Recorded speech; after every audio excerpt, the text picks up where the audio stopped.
वही आलोक जिसने ममता को उसके स्टेटस के लायक नहीं कहकर अपमानित किया था, आज वो एक नाली के किनारे फटेहाल कपड़ों में लोगों के टुकड़ों पर निर्भर था।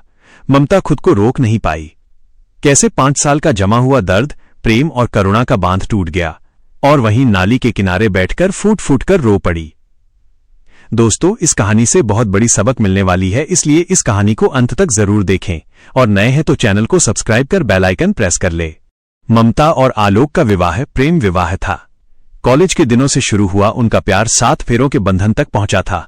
ममता एक मध्यवर्गीय परिवार की इकलौती बेटी थी, जबकि आलोक एक छोटे से शहर का महत्वाकांक्षी युवक जिसने अपनी मेहनत से एक अच्छी मल्टीनेशनल कंपनी में जगह बनाई थी।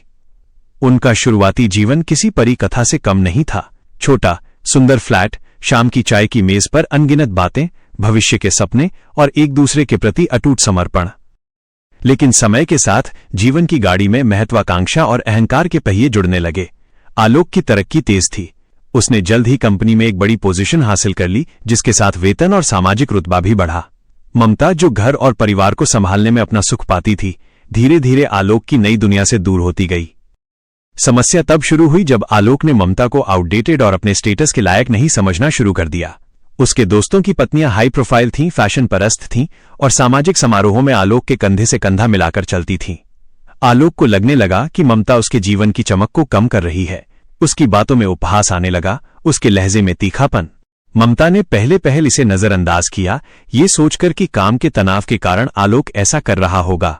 उसने अपनी तरफ से खुद को बदलने की कोशिश भी की, लेकिन आलोक को अब बदलाव नहीं बल्कि बदलाव का बहाना चाहिए था। वो बस ममता से पीछा छुड़ाना चाहता था। तुम सिर्फ घर में रहने लायक हो ममता, तुम मेरी पार्टीज में शर्मिंदा करती हो, तुम्हारे पास बात करने के लिए कुछ नहीं होता सिवाय बच्चों के स्कूल और सब्जी के भाव के, एक रात आलोक ने क्रूरता से कहा। ममता का दिल टूट गया। उसने अपने आत्मसम्मान पर लगे इस गहरे घाव को स्वीकार नहीं किया। कई महीनों के भावनात्मक संघर्ष, तानों और अपमान के बाद ममता ने एक साहसिक फैसला लिया। उसने तलाक मांगा। आलोक को यह सुनकर आश्चर्य हुआ, लेकिन उसने विरोध नहीं किया। उसके लिए ये एक राहत थी। उसने बड़ी आसानी से तलाक के कागजात पर दस्तखत कर दिए।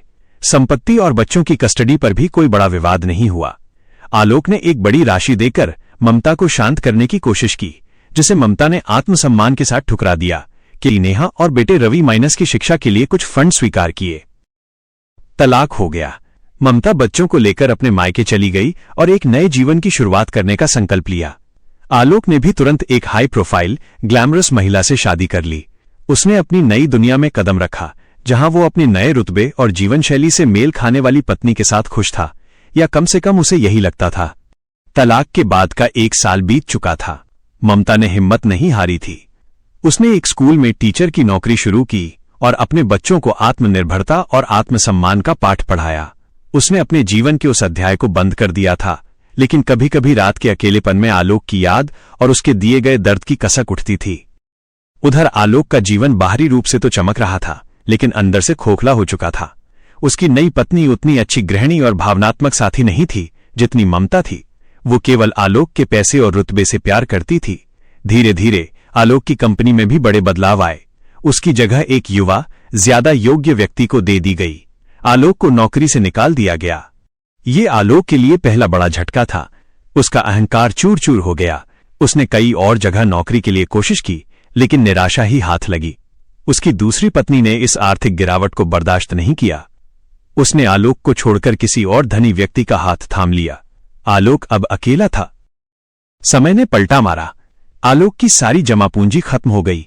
महंगे शौक, भव्य जीवन शैली और गलत निवेश ने उसे सड़क पर ला दिया। उसका स्टेटस और रुतबा सब खत्म हो गया था। जो दोस्त कल तक उसके साथ थे, आज उसे पहचानते भी नहीं थे। उसे अपना फ्लैट बेचना पड़ा और धीरे धीरे उसकी स्थिति बद से बदतर होती चली गई। अहंकार ने उसे किसी से मदद मांगने नहीं दिया। वो अपनी इस दुर्दशा के लिए खुद को ही जिम्मेदार मानता था। शर्म और ग्लानि के बोझ तले वो अपने घर से दूर एक बड़े शहर के कोने में चला गया, जहां कोई उसे न पहचाने। करीब 5 साल बीत गए थे। ममता अब अपने जीवन में स्थापित हो चुकी थी। उसके बच्चे बड़े हो रहे थे और उसने अपनी मेहनत से एक छोटा सा घर भी खरीद लिया था। एक दिन एक जरूरी काम से उसे शहर के दूसरे कोने में जाना पड़ा। वो अपनी कार से एक व्यस्त बाजार से गुजर रही थी। ट्रैफिक सिग्नल पर कार रुकी। तभी उसकी नजर कार की खिड़की के पास बैठी एक आकृति पर पड़ी। वो आकृति एक वृद्ध मैले कुचैले कपड़ों में लिपटा व्यक्ति था जो भीख मांग रहा था। उसके बाल बिखरे थे, दाढ़ी बढ़ी हुई थी और उसकी आंखों में एक गहरी उदासी और खालीपन था। शुरुआत में ममता को कुछ अजीब लगा, एक हल्की सी पहचान। भीख मांगने वाला व्यक्ति एक नाली के किनारे झुका हुआ था, अपने हाथ में एक खाली कटोरा लिए। ममता ने ध्यान से देखा। जैसे ही उसने उस व्यक्ति का चेहरा देखा, उसका कलेजा मुंह को आ गया। समय जैसे थम गया। ममता की आंखों ने धोखा नहीं खाया था। भीख मांगने वाला वो व्यक्ति कोई और नहीं, आलोक था। वही आलोक जिसकी रौबदार आवाज कभी पूरे घर में गूंजती थी। वही आलोक जो अपनी महंगी कार से उतरकर लोगों को निर्देश देता था। वही आलोक जिसने ममता को उसके स्टेटस के लायक नहीं कहकर अपमानित किया था। आज वो एक नाली के किनारे फटेहाल कपड़ों में लोगों के टुकड़ों पर निर्भर था। ममता का शरीर कांप उठा। उसके दिमाग में एक पल के लिए पुराने अपमान, दर्द और आंसू का सैलाब उमड़ आया, लेकिन अगले ही पल वो सब कुछ उस करुणा और मानवता की भावना के सामने फीका पड़ गया जो उसके दिल में हमेशा से मौजूद थी। वो तुरंत कार से बाहर निकली। ट्रैफिक उसके पीछे हॉर्न बजा रहा था, पर उसे कोई होश नहीं था।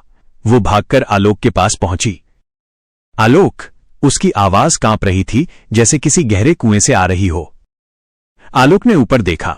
उसकी आंखें पहले तो पहचान नहीं पाईं, लेकिन जब उसने ममता के चेहरे पर अपनी पूर्व पत्नी की छवि को पहचाना तो उसकी आंखें चौड़ी हो गईं। शर्म, पश्चाताप और दुख का एक गहरा भाव उसके चेहरे पर उतर आया। वो तुरंत उठने की कोशिश करने लगा ताकि ममता उसे इस हाल में न देखे, पर उसके शरीर में ताकत नहीं थी। ममता! उसकी आवाज टूटी हुई थी, जैसे सालों से उसने बात न की हो। ममता खुद को रोक नहीं पाई। 5 साल का जमा हुआ दर्द, प्रेम और करुणा का बांध टूट गया। वो वहीं नाली के किनारे बैठकर फूट फूट कर रो पड़ी। वो सिर्फ आलोक के इस हाल को देखकर रो रही थी। रो रही थी उस नियति पर जिसने उसके कभी के प्यार को इस तरह तोड़ दिया था। रो रही थी अपने बच्चों के पिता की इस दयनीय स्थिति पर। यह क्या हाल बना लिया है तुमने आलोक? ममता ने रोते हुए उसके हाथ पकड़ लिए। वे हाथ जो कभी महंगी घड़ी से सजे होते थे, आज गंदे और खुरदरे थे।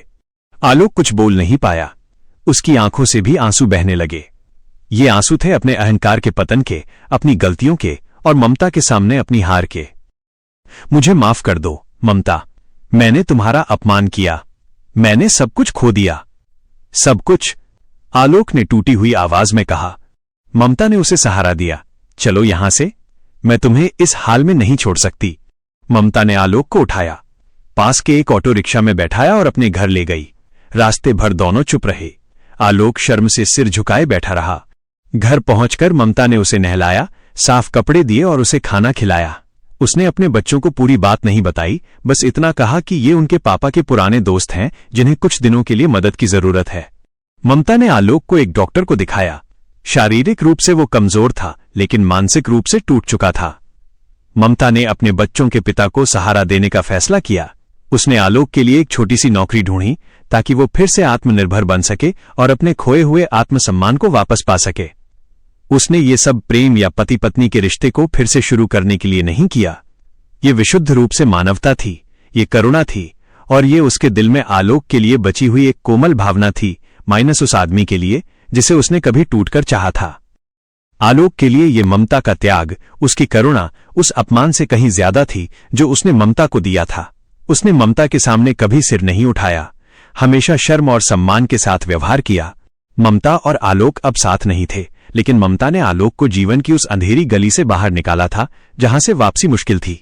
ये कहानी ममता की जीत की कहानी थी, माइनस उसके अटूट प्रेम की नहीं, बल्कि उसकी अटूट मानवता और करुणा की जीत की कहानी थी।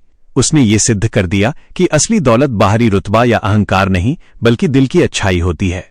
ये कहानी हमें सिखाती है कि अहंकार पतन का कारण बनता है और सच्चा प्रेम ही जीवन की सबसे बड़ी पूंजी है।